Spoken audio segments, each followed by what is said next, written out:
Currently బయటకు వెళ్దామని just కార్లోకి ఎక్కాను. కార్లో యాక్చువల్లీ వాటర్ బాటిల్ ఉంటుంది, అందులో ఈ కొంచెం ఉన్న వాటర్ చూడండి ఆల్రెడీ ఇంత ఫ్రోజ్ అయిపోయిందో. కార్లో ఓకే ఇంత చలి వచ్చింది, అయితే ఇంకా బయట ఉంటే ఎంత చలి ఉంటుందో మీరే ఎక్స్పెక్ట్ చేయండి.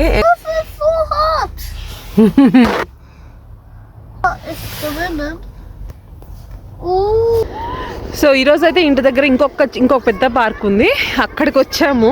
ఇక్కడ కొంచెం స్లోప్ ఏరియా ఉంటుందన్నమాట. సో ఇక్కడైతే స్లెడ్జింగ్ చేయొచ్చు.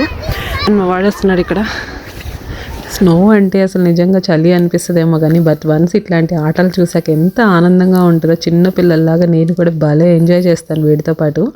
చాలా బాగుంటుంది. అన్నీ మంచిగా కవర్ చేసుకొని వస్తే మాత్రం మంచిగా ఎంజాయ్ చేయొచ్చు అనమాట ఇట్లాంటి వాటి ప్లేసుల్లో. ఎంత స్నో స్నో స్నో అసలు ఎంత బాగుందో. అండ్ ఇప్పుడు మీకు ఒకటి చూపిస్తాను. కరెంట్లీ ఇక్కడ వీళ్ళంతా ఆడేది ఇదిగో చూసారు కదా, ఇక్కడ ఇదంతా లేక్ అనమాట ఇంతకుముందు. బట్ ఇప్పుడైతే ఫ్రీజ్ అయిపోయింది, అంతా ఫ్రీజ్ అయిందండి. ఇంకంతా స్నో ఉంది చూడండి. మీకు నేను క్లీన్ చేశాను కదా, చూసారా? దాని లోపల మీకు స్నో బబుల్స్ కనపడుతున్నాయి. సో ఇదంతా ఇంత ఫ్రీజ్ అయిపోయింది. ఇక టెంపరేచర్ అయితే అసలు కంటిన్యూస్గా మైనస్లోనే ఉంటుంది. ఇంకా అందుకే అది గడ్డ కడుతూనే ఉంది. ఇంకా స్నో రోజు మార్చి రోజు పడుతూనే ఉంది. చూడటానికి అయితే బాగా సన్నీగా కనపడుతుంది కానీ అసలు చలి అయితే మాత్రం భయంకరంగా ఉంది.